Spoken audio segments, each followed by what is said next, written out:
Je me retrouve avec plus de Congolais qu'autre chose, mais c'est aussi parce que les circonstances sont différentes. Et la valeur que moi je trouve, la valeur d'excellence, un élément de l'excellence que moi je trouve qui se communique parfaitement dans le plan professionnel, c'est la ponctualité. Ceux qui viennent d'Afrique, qui sont arrivés ici à l'âge adulte, ou qui ont grandi ici, qui sont allés faire un tour là-bas, connaissent ce problème de ponctualité.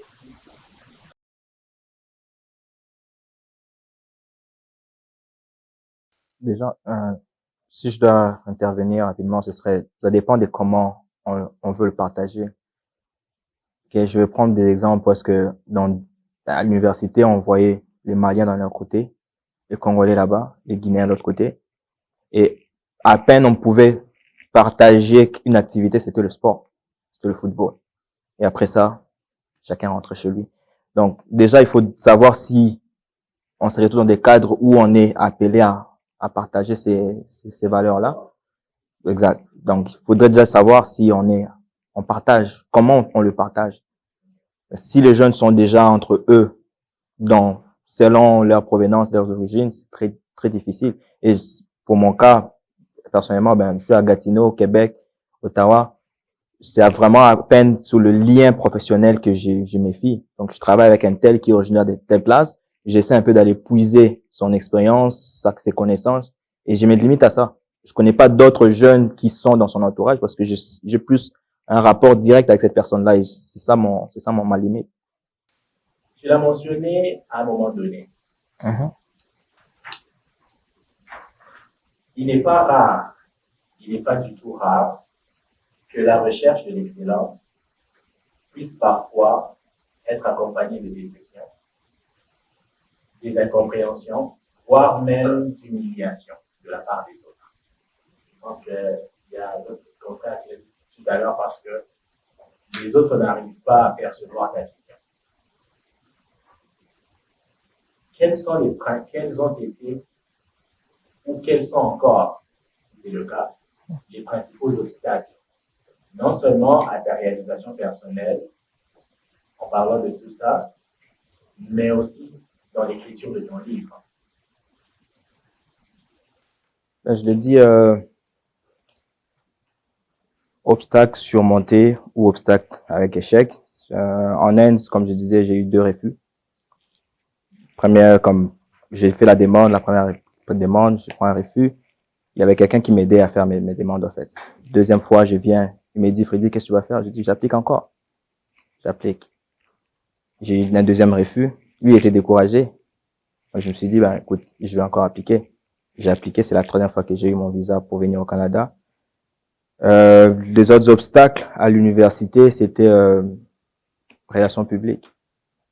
J'étais pas une personne qui arrivait facilement à aller chercher une discussion parce que là, je me lançais dans la politique étudiante, il fallait être une personne des gens. Il fallait avoir certaines relations publiques, il fallait avoir une certaine, changer un peu l'approche, comment expliquer un peu la vision aux personnes qui vont te voter. J'étais pas cette personne-là. Et comme le frère disait tantôt, il faut t'entourer des gens qui vont te compléter. Okay? C'était un obstacle pour moi parce que j'arrivais pas à faire ces ponts-là, mais j'étais quand même entouré des gens qui faisaient ces ponts avec moi. Et au fur et à mesure, j'ai commencé à resserrer le tout et aujourd'hui, je suis quand même très à l'aise en public, peu importe le nombre de personnes. Avec mon livre, principalement, c'est la procrastination. Donc, on veut écrire quelque chose, on a une idée, mais on rentre un soir du travail, on est fatigué, on n'a pas l'envie de faire quelque chose, on va se coucher. Et au fur et à mesure, on va écrire juste une phrase en 2 semaines, 3 phrases en 1 mois, et au fur et à mesure, ça s'accumule, les délais vont commencer à se rallonger. Combien de temps ça t'a pris pour écrire le livre? Ça m'a pris 2 ans. 2 ans. Pour l'écrire et 1 année pour le faire éditer. À part la procrastination, je peux parler aussi de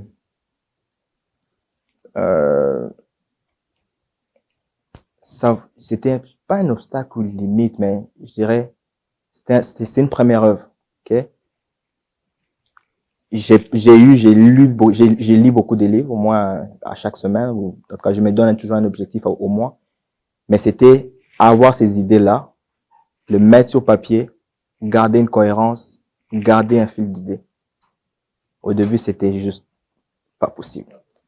Donc, mais quand même, avec du travail, avec la recherche, en ayant posé des questions à certains auteurs, ils m'ont donné un peu le souffle et puis j'ai été capable de finir le livre. Est-ce qu'à un moment donné, ça t'a pas traversé l'esprit que les jeunes d'aujourd'hui lisent de moins en moins? Déjà, les livres. On a vu une image, je suis avec les scouts, je suis aussi animateur Scout Canada, mais mes jeunes scouts, on allait dans des camps, ils lisent. On arrive dans des réunions scouts, ils te font des résumés des livres qu'ils sont en train de lire chaque semaine. Il y a un qui va avoir son livre dans son sac. C'est culturel. Mais au niveau de l'Afrique, quand j'ai écrit mon livre, je me suis dit, c'est pas parce que je vais pas non plus aller faire. L'idée, c'était pas faire un livre commercial à un grand échelon. C'était vraiment aller, oui, j'aimais les idées qui sont là, mais au travers de mon livre, je vais sur place. On fait des conférences, on fait des ateliers. Au moins, je ressors avec des messages qui sont dans le livre. Et l'idée encore qui est en place est plus pédagogique parce qu'il y a des parties dans les livres, parce que j'aimerais amener que ça soit pédagogique dans les écoles.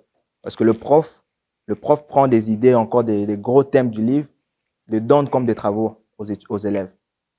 Et là, ils sont obligés de lire. Ils sont obligés, oui, mais ils vont aussi travailler pour aller chercher à expliquer un peu des dissertations, expliquer une pensée, comme le superposer sur un cas réel de la vie. Donc, c'était plus que même la lecture simple, mais j'ai touché la pédagogie, les conférences, les ateliers. Mais au moins, je voulais avoir mon support, que ça soit là. Et les activités secondaires vont venir.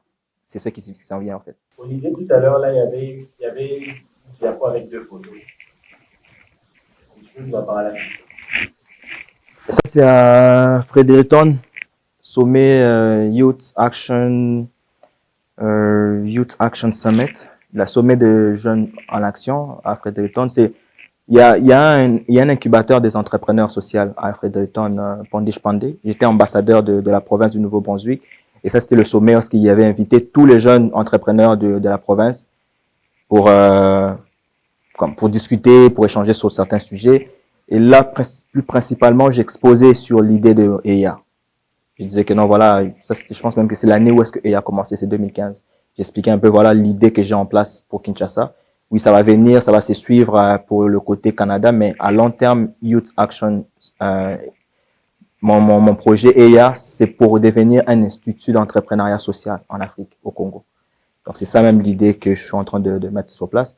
Et l'autre côté, c'est un de mes ateliers comme animateur scout. Ça, c'était mon unité de Rivière-du-Loup à Québec. Depuis que je suis à Gatineau, j'ai pas encore intégré une unité parce que j'essaie un peu de trouver mon équilibre. Mais des fois, de temps à autre, je vais dans des sommets, des scouts, comme le team lead des jeunes.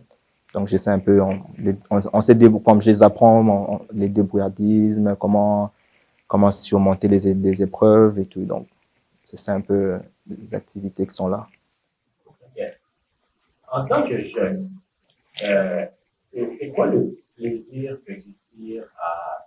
C'est peut-être une question, je dis peut-être tout haut, c'est que certains d'entre nous pourraient se dire tout bas ou penser tout bas, c'est tu es aux études à la maîtrise, tu as un travail à temps plein,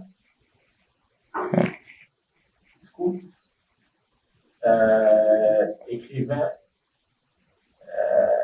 tu as EIA, peut-être que tu as d'autres projets que tu n'as pas cités. C'est quoi le plaisir que tu tires à faire tout ça? Peut-être qu'il y en a qui se retrouvent dans cette situation-là, où il y a une vie personnelle à gérer, un travail à temps plein, un bénévolat par-ci, un engagement à droite. Qu'est-ce que tu en tires de tout ça? Pour répondre à la question, je poserai une question peut-être au public, mais c'est la question moi je me pose toujours quand je fais mes activités, c'est comment voulez-vous qu'on se souvienne de vous? Qu'est-ce que les gens vont retenir après votre passage? C'est ça a toujours été mon drive. C'est comme, je m'implique pas pour moi, mais c'est pour donner à la communauté, pour redonner. Okay? On a eu un vécu, on a eu à faire quelque chose, mais il y a un jeune qui est dans son coin, dans sa chambre.